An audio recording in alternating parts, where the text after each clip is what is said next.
Hi, I'd like to introduce myself. I'm Charlene Rix. I head up the Sasfin Healthcare Consulting team. With me today is Zanele, a senior consultant within my team. Thanks for joining me, Zanele. With South Africans being forced to cope with rising costs, anything from fuel and electricity, we know that many of us are under financial strain. It is this reason why we at Sasfin want to ensure that our clients select the right option that meets both their medical aid and affordability or budget needs. Zan, you and I have been consulting to clients for many years, and I think we both agree that the biggest step one has to take is first understanding what your medical needs are. You can take what you value and match it to what the various options offer in terms of benefits. I think in addition to that is then understanding what benefits you've selected on your option and how to extract the most value out of those benefits. So Zanele, based on this, how would you recommend a member go about understanding their benefits? Because like we said, that's the first step, understanding your benefits and then matching the needs. That's a very important point, Janine. Members can better understand their healthcare needs and medical expenses by analyzing their claims. So what they can do is to look at what their claims experience for the past year or even 2 years was. That way they'll be able to gauge how much on average are they spending per year. I suppose for their family. What's important to them, because they'll be able to see what benefits are the most important, because that's the highest costing items. Okay. That's very, very important. So members have to take into consideration these 4 questions. So they need to ask themselves, what was my past year's claim experience? So did I run out of funds? How much of the medical expenses did I pay out of my pocket, and what were they for? Have I been diagnosed with a chronic condition? So I think that's a big one, because a lot of members panic when they get told that their health risk has changed. That's very true. But then I suppose it's also making sure that it's paid out of the right benefits, because that we also often find, right? Yeah. When members come and say, my whole savings is finished. Exactly. And it's the chronic meds that have now been paid out of that benefit. So as soon as you're diagnosed with a chronic condition, you need to make sure that you register on the chronic illness benefit. That way, your chronic treatment will come out of the chronic illness benefit and not come out of your day-to-day funds. That way you'll be able to stretch your day-to-day benefits. Okay. Another point that you need to remember as a member, what are your anticipated claims for the following year? But I don't have a glass ball, Zanele, so how do you want me to do that? That's fine. I mean, nobody plans to get ill, right? However, you might plan to get specialized dentistry.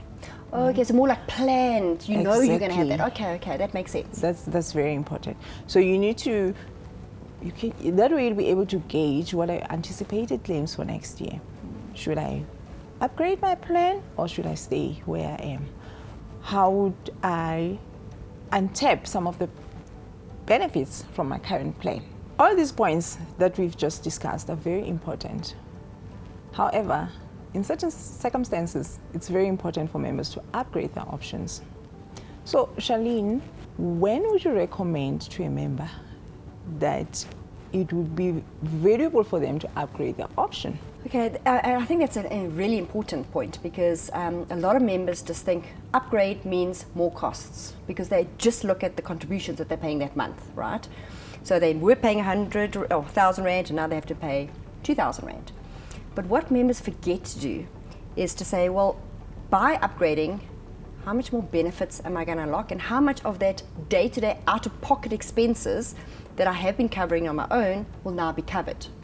So basically what I'm saying is sometimes saving short-term could cost you in the long run, right? That's true. Because over the year I could be paying a lot more out of my pocket than what I would be paying in contribution increases. But it's important for people to understand, why are they thinking of upgrading? Because we do have a lot of people that are risk adverse, and like you mentioned, you get diagnosed with a chronic disease or even cancer, and then you think you automatically have to upgrade. But that's not always the case, because sometimes, for example, the chronic condition example, if I've now get diagnosed with, I don't know, high blood pressure or high cholesterol, that medication might only come in at a cost of 120 Rand a month. So why it doesn't make sense or wouldn't make sense to actually upgrade and pay an extra 1,000 Rand a month to get access to 100 Rand's worth of medication.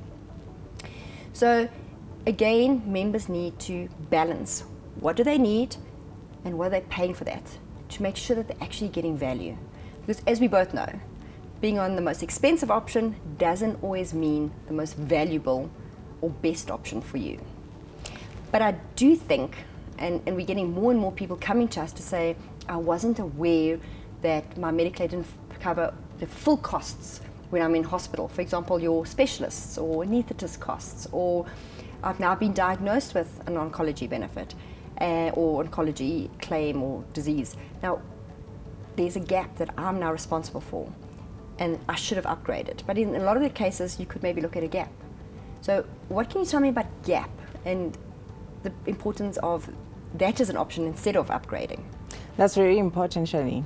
With escalating costs, more and more members are now facing more out-of-pocket medical expenses, especially when they're admitted into hospital, because most of the professionals are not charging medical scheme rates. So members are finding themselves paying more out of their pocket to fund their in-hospital claims that were not fully covered by the scheme. That's where gap cover comes in. It would cover those shortfalls where the doctors are charging above the scheme rate. And with the medical schemes evolving more and more, they are imposing deductible amounts for using non-network hospitals. Members have to pay out of pocket for using a hospital that is not on the network. But I suppose, I mean, the details, you know, if you want to find out more about GAP products, members can, or clients can watch the GAP video.